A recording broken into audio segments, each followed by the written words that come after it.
Hello guys, welcome to మన awareness channel. ఈ వీడియోలో మన వాట్సాప్ని కంప్యూటర్ సిస్టంలో ఎలా కనెక్ట్ చేయాలనేది చెప్పబోతుంది. ఫస్ట్ సిస్టమ్ను ఓపెన్ చేశాక ఇక్కడ బాటంలో మనకి క్రోమ్ సింబల్ కనిపిస్తుంది కదా, అక్కడ డబుల్, ఆ తర్వాత ఇలా ఓపెన్ అవుతుంది. దీంట్లో ఇక్కడ సెర్చ్ బాక్స్లో వాట్సాప్ అని టైప్ చేయండి, లేదంటే వాట్సాప్ వెబ్ అని టైప్ చేయండి. ఆల్రెడీ నేను టైప్ చేశాను కాబట్టి మనకి ఇక్కడ చూపిస్తుంది. దాన్ని ఎంటర్ చేస్తే అప్పుడు మనకి వాట్సాప్ వెబ్ అనేది లింక్ కనిపిస్తుంది. ఈ లింక్ మీద మనం క్లిక్ చేయాలన్నమాట. ఇలా క్లిక్ చేయండి. చేశాక ఇలా ఓపెన్ అవుతుంది. ఇక్కడ మనకి వాట్సాప్ సింబల్తో మనకి క్యూఆర్ కోడ్ కనిపిస్తుంది కదా, దీన్ని మనం స్కాన్ చేయాలి. దేని ద్వారా? మన ఫోన్ ద్వారా. మన ఫోన్లో మనకి వాట్సాప్ యాప్ ఉంది కదా, దాన్ని ఓపెన్ చేయండి.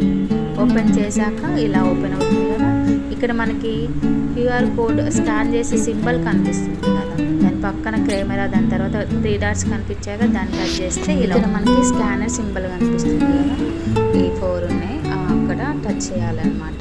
మై కోడ్, స్కాన్ కోడ్ కనిపిస్తుంది కదా, ఇప్పుడు స్కాన్ కోడ్ మీద టచ్ చేయండి. ఇలా మీ ఫోన్లో ఓపెన్ చేశాక ఈ ఓపెన్ చేసిన దాన్ని మన సిస్టమ్ ఉంటుంది కదా, ఆ సిస్టమ్ దగ్గర మనకి వాట్సాప్ సింబల్తో చూపించింది అక్కడ చూపించండి.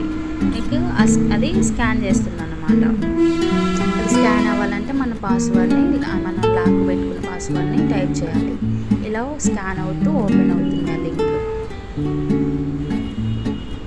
ఇలా లింక్ డివైస్ అని మనకి కంప్యూటర్ సిస్టంలో చూపిస్తుంది అన్నమాట. తర్వాత ఇలా ఓపెన్ అవుతుంది.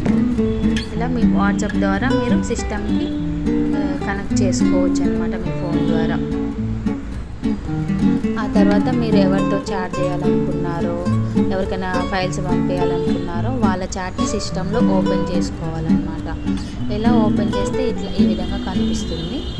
ఇక్కడ మనకి ఇక్కడ కింద చూపిస్తుంది కదా బాక్స్, ఆ బాక్స్లో మనకి కంప్యూటర్ సిస్టంలో ఫైల్స్ని అటాచ్ చేయవచ్చు, ఎమోజీస్ వాడుకోవచ్చు, అండ్ ఈ సిస్టంలో మనకి వాయిస్ రికార్డ్ ఉంటుంది, వాయిస్ రికార్డ్ పంపవచ్చు.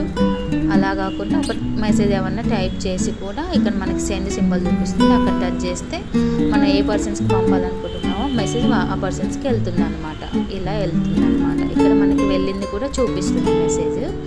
ఆ తర్వాత ఇదే మెసేజ్ని మనం ఎవరికైతే పంపించారో ఆ ఫోన్లో ఎలా కనిపిస్తుందో చూడండి. ఇప్పుడే ఇలా కనిపిస్తుంది, ఇలా మెసేజ్ కనిపిస్తుంది అనమాట. అంటే మన సిస్టమ్ ద్వారా ఇప్పుడు మెసేజ్ పంపించాము. ఇలా మన వర్క్ కంప్లీట్ చేసుకున్నాక ఇక్కడ 3 డాట్స్ కనిపిస్తున్నాయిగా, అక్కడికి టచ్ చేస్తే లాగౌట్ అనే ఆప్షన్ కనిపిస్తుంది. దాని తర్వాత ఇక్కడ మళ్ళీ చూపిస్తుంది లాగౌట్ చేయాలన్నమాట.